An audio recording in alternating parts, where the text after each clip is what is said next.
run out of time now. Let's talk about time management. Got several approaches to the management of time. Here's the first approach. Ignore the subject. And that's valid. Guy says, hey, I've been late all my life. Doesn't look like all this time management stuff's going to work for me. I just ignore it. That's wonderful. And I say that really to make this point. Remember, be a student, not a follower. And here's what you must always do. Design your own personal life. I'm very happy for people to take notes at my seminar, but I'm also just as happy if somebody says, hey, this is not for me, tear up all these notes and throw them away. That's just as valid for me, right? Remember, be no one's disciple. Chart your own course. Make what you do the product of your own conclusion. So this is valid. Ignore the subject. Here's another approach. Step down to something easier. If you're getting hassled by the management of time, what you're doing, you might want to, change course. What I'm saying here is be your own person. You don't have to be a model of someone else. You don't have to do it like anybody else, right? Do it like yourself. Buy what you want to buy. Listen to what you want to listen to. Make changes if you want to make changes, and don't make changes, right? It's your life, I'm telling you, and don't let anybody persuade you any different. Success is not a stereotype. Success is not a Ferrari. Success is not an automobile. It's not a house. It's not a place. It's not money in the bank. It's not $1 million. That's not success. Success is the continual unfolding of the design of your own life and pulling it off. That's what success is. The continual unfolding of the design of your own personal life and pulling it off in whatever degree you wish. That is success. Successful in doing whatever you want to do that makes sense to you, for you, your family, your responsibilities, or take on responsibilities or refuse responsibilities. That's strictly all up to you. We've been given the power of choice. Every life form except human beings operates by instinct in the genetic code. It has no multiple choice. Only humans have multiple choice. In the winter, the goose flies south. Why? Because he's a goose. Can't fly north, couldn't fly west. If you said to the goose, it'd be better to go west this year, he ignores that advice, keeps on flying south. Why? Has no alternative, has no other way. He is only driven. All life form is driven by instinct in the genetic code except human beings. Now, why not human beings? Because here it is. We've been given the dignity of choice. We're not like a robot. We're not stuck like a tree, using up all the nourishment, nothing left, now you die because you can't change location. Not true. Humans can go north, south, east, west. Humans can change, do anything they want to do. We've been given the dignity. But here's what's interesting about all life form except humans. Every life form except humans strives to the max of its potential. How tall will a tree grow? As tall as it possibly can. You never heard of a tree growing half as high as it could. No, that is impossible. A tree grows as high as it can, drives down every root it can, produces every leaf it can, extends itself as far as it possibly can. Every life form extends to the max, except human beings. Now, why not human beings? Because we're not robots. We've been given the dignity of choice. And here's a couple of alternatives on the dignity of choice. To be part of or all of, you have the potential to be. And you got the choice. Do a little to make yourself comfortable and forget the rest, or do it all. And there's nobody here to dictate you got to do it all. That's nonsense. You got to be rich because we live in a rich country. That's nonsense. You don't have to be rich. You don't have to do it all. You can do a little, do some more. Take advice, but don't take orders. Take information, take training, take teaching, but don't take orders from no one that tells you how you need to live and what you need to own and what you need to do. Somebody says, well, you need to be successful. That's a personal choice, being successful. What we teach is the possibilities, then everybody chooses. Take a little, take a lot, do some, do nothing. Ignore the subject. This is why I put this in here. You've got to learn to do that. Abraham Lincoln said, since I would be no one's slave, I will be no one's master. Excellent philosophy. If a guy says, hey, I'm soon cashing it in, I'm heading for the mountains. I'm going to live in a little cabin, live off the land, and feed the squirrels. If he goes and does that, guess what? He's a smashing success. Why? He's doing what he designed to do and went and did it and pulled it off. You can't say, no, that's not successful. That is the epitome of success, is giving a design to your life and go pull it off, making progress in that direction that satisfies you. If it doesn't satisfy you, make alternatives and you change. And if you get some better ideas, sure, you may follow someone's suggestion and ideas, but not orders. Design your own life like you want it that will fit. Now, if you take on some responsibilities, now you got to consider those. Yes, you can ignore your responsibilities, but you won't feel good about that. Guess what the old prophet said? Some things that taste good now in the mouth turns bitter later in the belly. So you don't want to sacrifice. We all must suffer one of two pains. Regardless of your choice of lifestyle and what you want to do, we must all suffer one of two pains. The pain of discipline or the pain of regret. And what we suggest to everybody is to consider the disciplines, because disciplines weigh ounces, regrets weigh tons. You don't want to substitute a discipline for a regret. In our opinion, that would be a poor choice. Now, you can do it, but some things are poor trade-offs. The old prophet said, what if you gained the whole world, but it cost you your soul? Would that be worth it? And with a bit of intelligence, we say, no, that doesn't seem worth it. Even if you got the whole world, if you traded your soul, that experience would be so bitter and so awful and so devastating, it wouldn't be worth it. What if you got some gain by greed instead of legitimate ambition? I'm telling you, it might taste good up front, but it's going to turn bitter in the belly. And a bit of that advice saves some people from devastation. Say, well, you're right. I better think twice about that. So we must confront all laws, spiritual laws, agricultural laws, basic laws, fundamental laws. We must confront all of those. But you still now can design your own life. A little, a lot, go east, north, south. Okay. So, approaches. Time management might be to step down to something easier that doesn't harass you with the constraints of time. Guy works for a company, says, I got to own one of these. Finds out you've now got to work 24 hours a day all around the clock, and you got to worry about all these people. The guy says, heck with this. I'm going back where I used to be. I played golf 3 times a week and made 3 times as much money as a salesperson. Heck with this running a company. That's the deal, right? Don't put yourself in the straitjacket of something that's not to your choosing and not to your liking. Now, if you really want the prize, to become a multi-millionaire and run a company, fine. Then you got to pay the price. But hey, it's strictly up to you. There's no requirements here. Where is it written? There is no law. The key is to try to design your life. Yes, you might try something and say, hey, this cost me too much. I'm away from my family. I'm gone. So this is valid. Little girl said to her mommy, said, Daddy never plays with me. Comes home and he's got this briefcase and he disappears and works on his papers and tells me to go to bed. And she tried to explain, said, look, your father loves you very much, but he's so busy at work. He can't get everything done. He has to bring it home. She said, why don't they just put him in a slower group? Not a bad idea. If you haven't got time for your kids, you should consider a slower group. It's not the money. It's not the success. You got to make sure everything works. Not something at the expense of everything.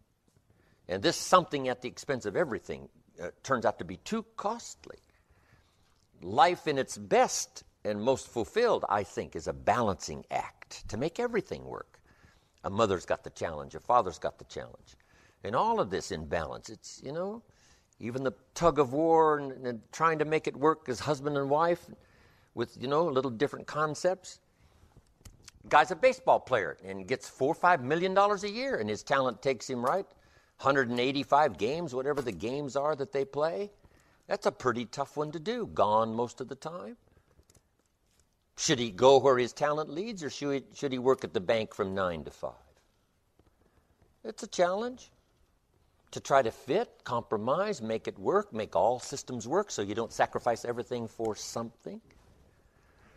And it's all a dilemma. She says, go conquer the world and be home by 5 o'clock.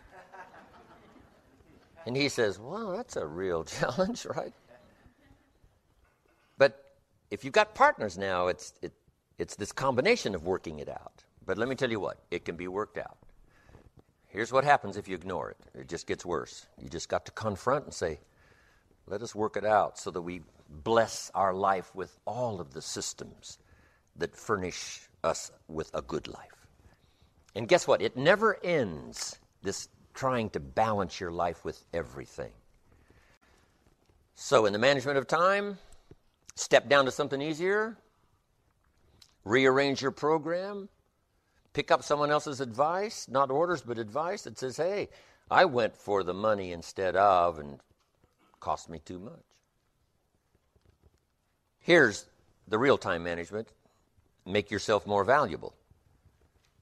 Get more from yourself so that you become much more accomplished in an hour than it used to take a week. That is the easiest of time management, is to make yourself more valuable. So now, let me quickly give you the rundown here. Some key pieces to time management. Key phrase, either you run the day or it runs you. Getting in charge, mastering the situation. This is the big challenge. I remember some companies I started years ago. I'd start the company, I'm running the company. First thing you know, the company's running me. And along about that second year, I say, hold it. I used to be in charge. And now I'm out of control. I used to have it on the run. Now it's got me on the run. And the same is true whether it's a company or an enterprise or whether it's the day. The key is you just got to take charge and say, I'm going to start getting a handle and taking charge of my day and not let it get out of control. Because it's so easy to be persuaded and distracted by, things that use up time, take up time, and then first thing you know, it's all out of control. Here's the key we've all learned. Maybe we just need to be reminded. It's not the hours you put in, it's what you put in the hours that count. Guy comes home at night, exhausted, falls into the chair and says, I've been going. Here's the key. Doing what? Here's what we learned. Don't mistake movement for achievement. Busy. That may not be the deal. It's the doing what that's the deal. Some people are busy all day long doing figure eights. They're not making much forward progress. Keep coming back around where they started.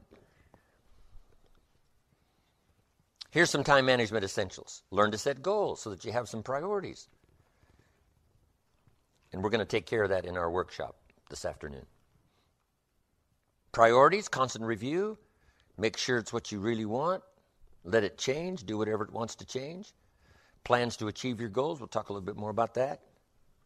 Here's another big one on time management. Learn to separate majors and minors. Here's something that requires minor time. Here's something that requires major time. Here's what we teach in sales. All of you aren't in sales, but here's what we teach in sales. Here's the most important time in a salesperson's career. Time in the presence of the prospect. That's the most important time. Time in the presence of the prospect. That's called major time. Here's minor time. On the way to the prospect. Making plans to see the prospect. That's called minor time. In the presence of the prospect. That's major time.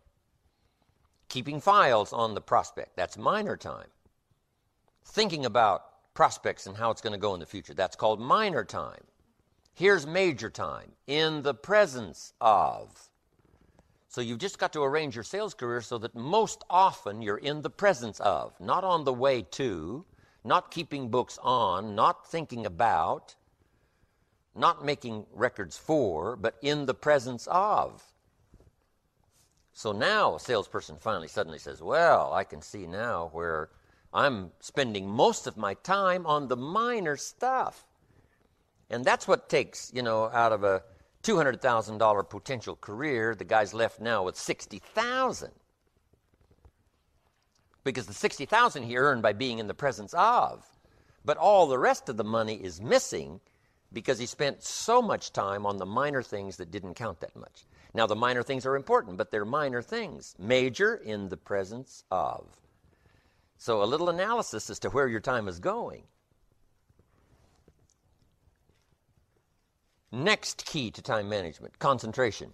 where you zero in, if you concentrate. Many times it takes a lot less time when you concentrate than if you get distracted, and it takes a whole day because of the distraction. But if you concentrate, it could take an hour instead of a day. It could take a few minutes instead of a half a day. Concentration. I used to give that illustration. I read this little article in Reader's Digest. It said, wherever you are, be there. Concentrate there. I used to try to design my day in the shower. And, I'm not even awake yet, and I'm trying to write a letter. What I finally learned to do is enjoy the shower. Don't start the day till you get to the work. On the way, enjoy the way. At breakfast, enjoy the breakfast. Some guys in business, right? They're already at the office at the breakfast table. The key is to be at breakfast with your family at the breakfast table. Plenty of time to do the business when you get to the office. You can't compose the next letter eating your cornflakes. Now you've got to concentrate on your family, right? Wherever you are, be there. Concentrate there. That's a key. Next, learn to say no. It is so easy, especially now in a social society, to just, be pulled everywhere with social obligations. You say yes, yes, yes, yes. And finally you find yourself so overloaded with your calendar that it eats up all the time. So learn to say no politely. It's easier to say, I don't think so, but if that changes, I'll call. Than to say, oh, yes, and then try to figure out ways to make the call and not to make it. One of my colleagues says, don't let your mouth overload your back.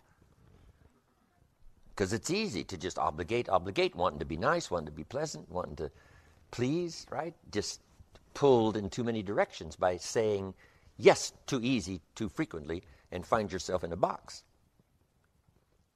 Now here's a big one on time management. When you work, work. When you play, play. Don't mix the two. Here's the big one. Don't play at work. Here's why. Work is too serious. 6 days out of 7, those numbers alone make it what? Serious. Guess what economics is? Serious business. Economics is a serious subject because you're trading part of your life for being economically sustained and providing protection for you and your family for generations to come. This is a serious deal. The one place you don't horse around, fool around, it's at work. At the bar, yes. Somewhere else, yes. At work, no. Just establish that reputation that you don't fool around at work. Yes, a little pleasantry, and yes, a little story, yes, to relieve the tension, whatever, but you just don't play around at work. You got to consider work like the farmer in the spring. He can't play around. He's only got a short season, and you can't go distract him and have him play around. This isn't play time. This is work time. Trying to plant a straight row, get everything right in the short season we got. This is no time to joke around, play around. So, develop that reputation, not just for other people, but for yourself, for your own self-esteem that says, when you work, you work. So don't play at work. Now, here's the rest of it. Don't work at play. I used to be at the office saying, I got to take my family to the beach. It's been so long. What does my family think? We got to get to the beach. We got to get to the beach. So I'm thinking beach while I'm at work. Now I get to the beach with my family. I'm thinking, I should be at the office. I should be at the office. What am I doing here at the beach? Now my family's been out of shape. Because yes, I'm at the beach, but I'm also at the office. So here's what I learned to do. At the office, be at the office. And at the beach, be at the beach with your family. Don't mix the two. When you work, work. When you play, play. So, in doing business around the world, we work hard and we play hard. My friend Bailey has a birthday. We all fly to the Waldorf Astoria in New York and have a 3-day birthday party, cost $250,000. When we play, we play. Waldorf Astoria said we've never seen anything like it, which was our intention. So when you play, play. When you work, work. Next, on time management, analyze how you are and see if you can at least be covered. If you're not good at something, get somebody to take care of it. instead of, delaying all the time trying to do it yourself. If you tried to balance your checkbook for about a year or two, that's long enough, right? Just put the money on some accountant's desk and say, look, take care of this for me. It doesn't have to be very much, just so it's taken care of. Either you do it, and if you have to do it, now you have to do it. But hey, sometimes you can let somebody cover for you and get it done so that you can concentrate sometimes on more essential, more important things. If you're a morning person, that's probably the time to get the best of your work done in the morning if you're a morning person. Now, some people, they're not awake at 11 yet. So we call these night people, right? At midnight, they're still flying, right? But at 11, they're not quite awake. So I'm now more of a morning person. I used to be the night person. Now I'm more of a morning person. Way back years ago, I used to say if God meant you to see the sunrise, he'd have made it later in the day.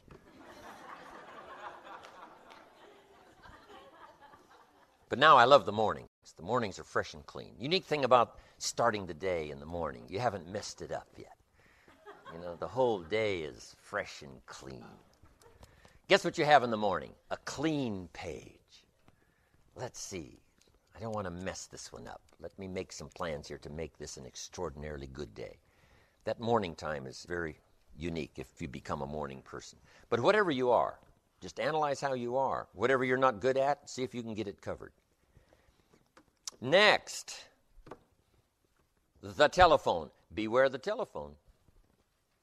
Way back in those early days, I remember before I learned to just ignore the phone or unplug it, and back then you couldn't even unplug it, right? You had to just let it ring. And I used to have friends over, and the phone would ring, and I said, just let it ring. We're having a conversation. And my friends couldn't stand the phone to ring and not answer it, so they'd go answer my phone.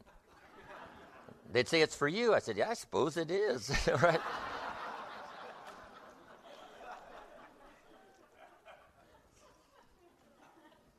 But here's the key. With all the new stuff now, here's what you got to do at home. You got to shut everything off and have dinner with your family. You shut everything off. Now they got it where the messages will be taken and everything will be taken. But you just got to say, this time, we shut out the world. It doesn't matter if the president calls. It doesn't matter who calls. They got to wait for at least an hour till I'm finished with my family. And your family will take great delight in shutting out the world. Just shutting everything off for a while.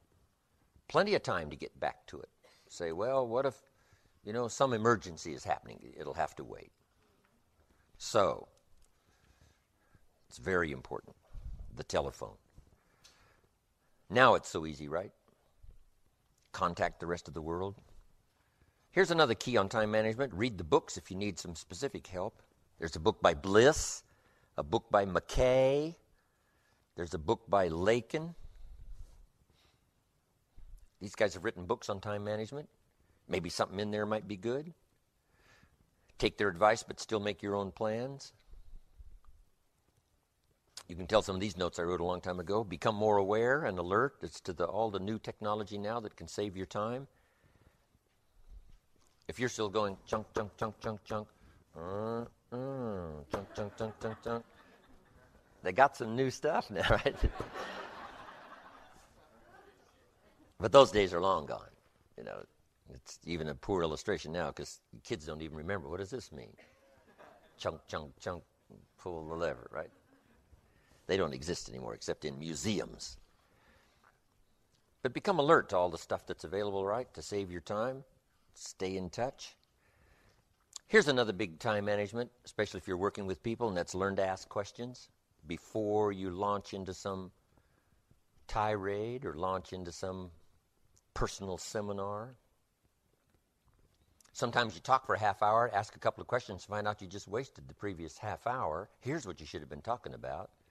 So here's the key. Ask questions up front.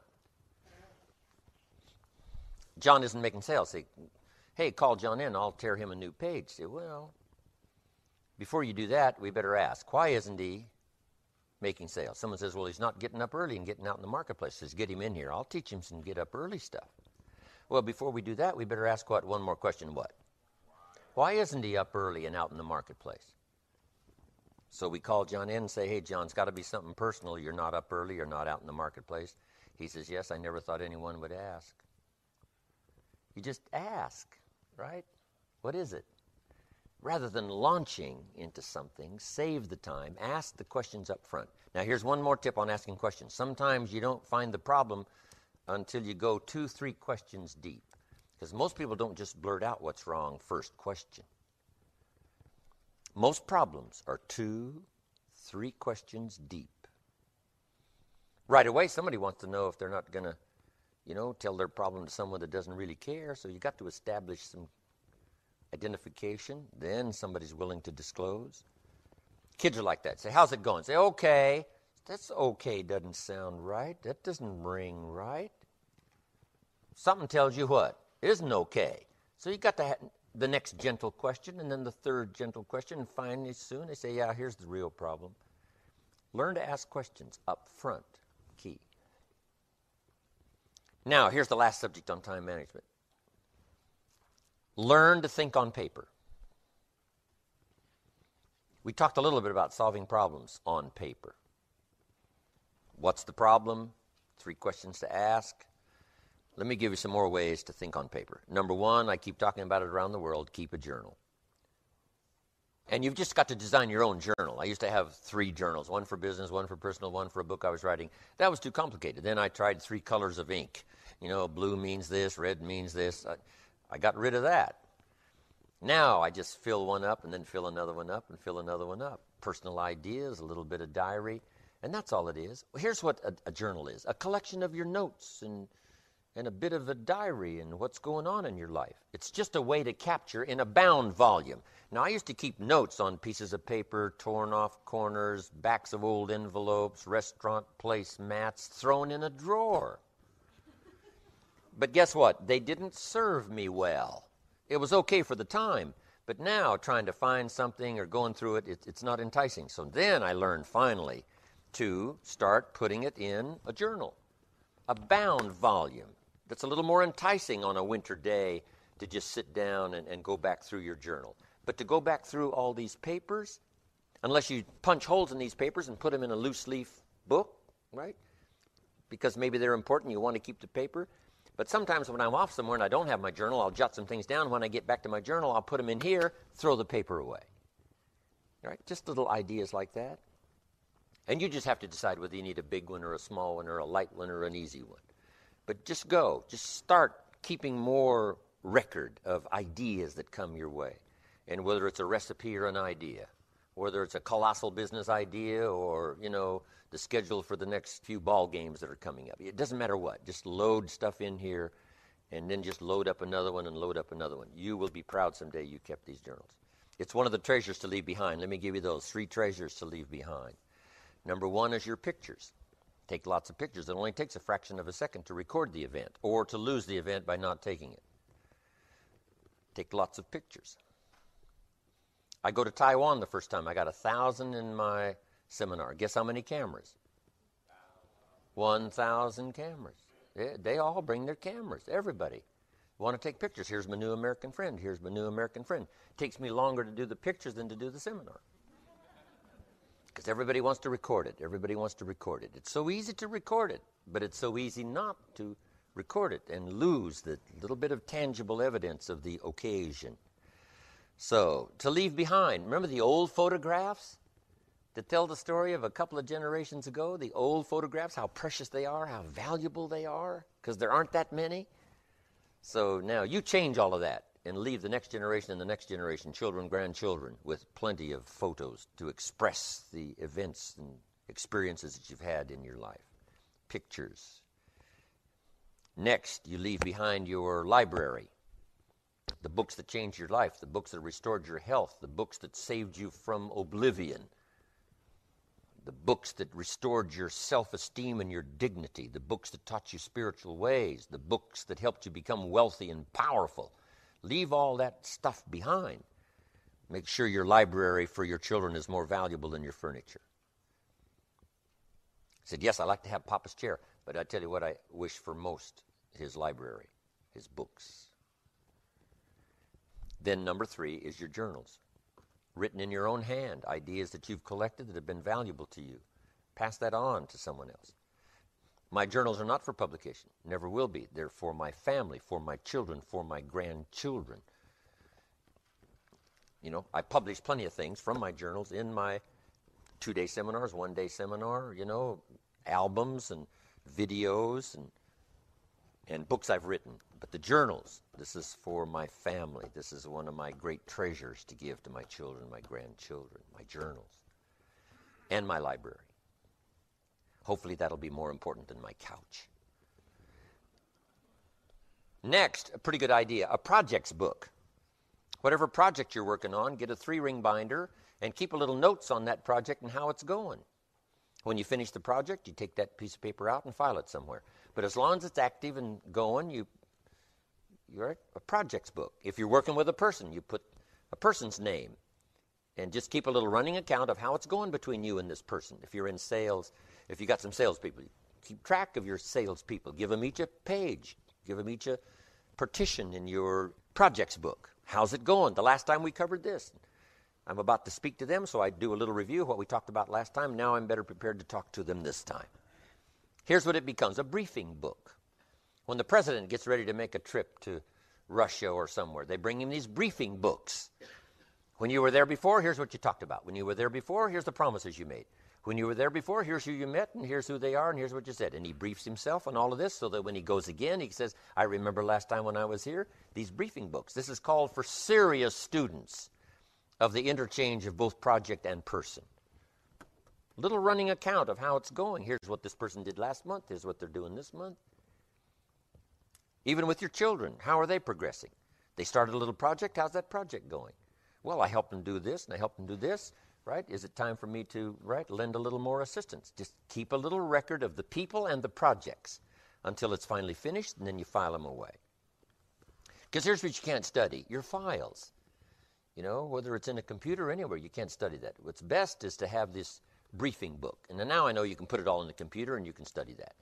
But for me, I like the regular 3-ring binder and the projects I'm working on, a little running account of how it's going. Now, if you have to part with somebody, it's a little easier. John, this is kind of an interesting day, taking your page out of my book. That's a little easier way to say it. Or think of something else clever. This is going to be an exciting day, working on finding your next employer.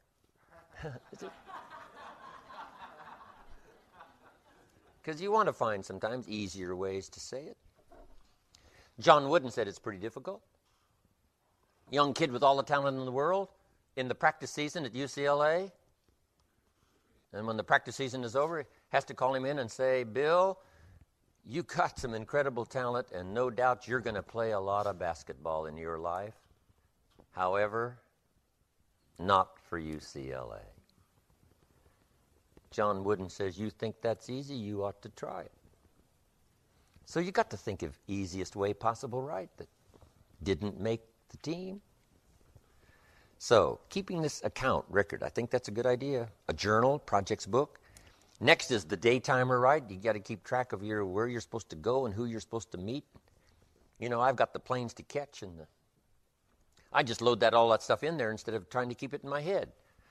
I jump in the limo in Beverly Hills to head for the airport. The driver says, what airline? And I say, I'll have to look. Because I don't store it in my head. I don't know, maybe I'm kind of freaky like that. But I say, let me look. I said, American Airlines. Okay, take you to American Airlines. But rather than trying to keep this stuff all loaded in my head, right, you just find a convenient place to put it where it's all available. And then keep your head open and for bigger projects than what airline. That's for me now. You've got to develop your own style of stuff now. Somebody says, no, I got to know a week ahead of time what airline. Say, well, I don't bother with that stuff. But that's me. That's my style. That's my personality. That's what works for me. In touch and out of reach, right? This is going to be a new style for me. Next, a game plan, where you just sort of put on what we call a game plan schedule, all the things you got to do and take care of. A game plan is pretty simple because over here it has a list of all your projects that you want to accomplish. And then this now is like the calendar. Let's say 6 months out.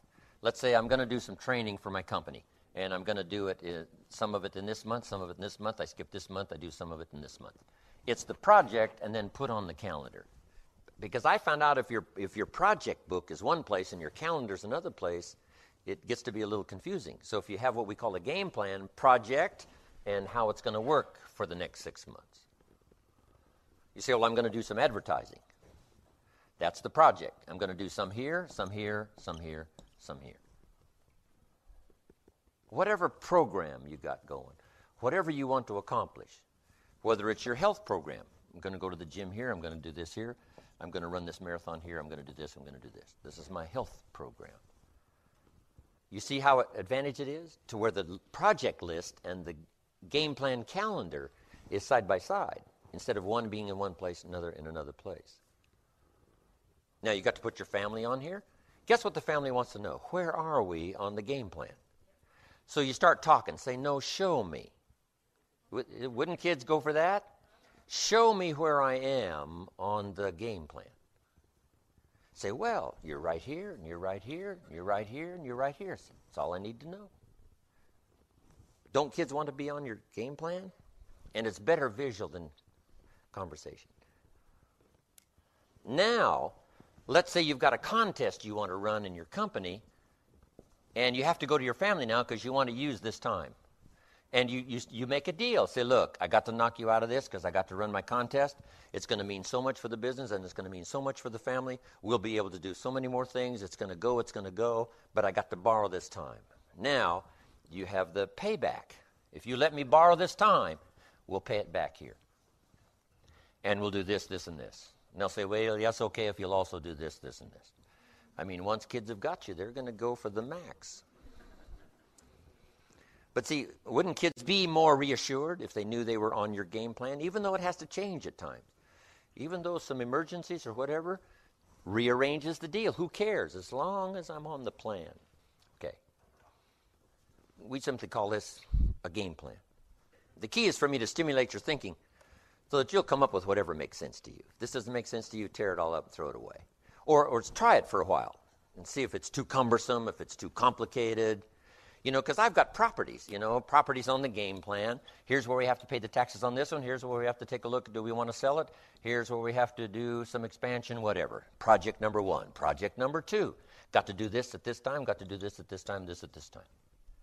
Now, if these projects become bigger than just having it on one game plan, now these projects have got to have their own game plan.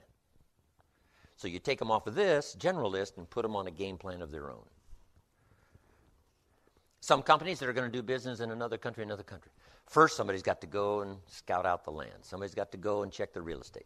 Somebody's got to go, what are the manufacturing facilities? So you have these game plans. Sometimes they're 1, 2, 3 years out. Okay. Then you got to have your investments on here. I'm going to start putting money here. I'm going to buy this piece of property, put this money here, put this money here. During this time. These are like 6 months. 6 months, 1 year, whatever. Game plan, great idea. We've been using it for years and years doing business around the world. Let me remind you one more time about the real essence of life. Life is not just a passing of time. Life is a collection of experiences, their intensity and their frequency. Here's what else your game plan must include, your lifestyle. Here's where we plan to go. If you don't put it on the calendar, if you keep doing it like I used to do years ago called someday. Here was the other one, as soon as. See, that means almost nothing. I tell my girls, as soon as, they knew this wasn't, probably never. As soon as we get ahead, as soon as we get a little extra money, as soon as. There's a lot of things you cannot wait till as soon as. You got to work them in to your game plan. And just commit yourself to both the lifestyle and the business activity and your career. Career, lifestyle, family, spirituality, health, all that's important in your game plan.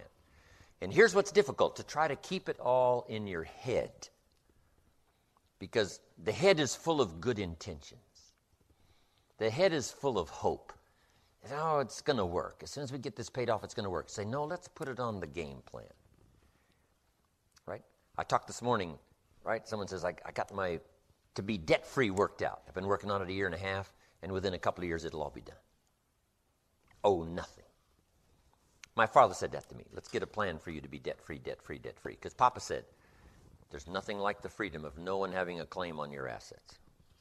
I said, well, I want to get there someday. I remember the day I crossed the line, debt-free. My parents left me their estate in Idaho. Guess how many debts? 0. Nothing. Not the automobiles, not the farm, not the land, not the house, not the properties, nothing. 0. Isn't that a bit unusual? But isn't that a bit exciting? Unbelievable for somebody to have that kind of unique consistency in their plan, wanting to leave it debt-free. Don't have to worry. It's incredible. So, you work on a plan for debt-free. You work on a plan for your investments. You get a game plan that'll work for you so that all the bases are covered and the balance is right. Yes, it's going to get out of balance. When you're balancing your time, here's what you must remember. Sometimes you must work around the clock like spring. Round the clock. Why? It's springtime. So a lot of things have to be set aside till the spring is finished or until the harvest is in. Because you can't postpone the harvest while you do some fun things. You got to do the harvest and then some fun things. Okay. Is this all helpful? Wow. I'm excited about sharing, seeing if it'll create some value for you. This is the end of this disc. The program continues on the next CD.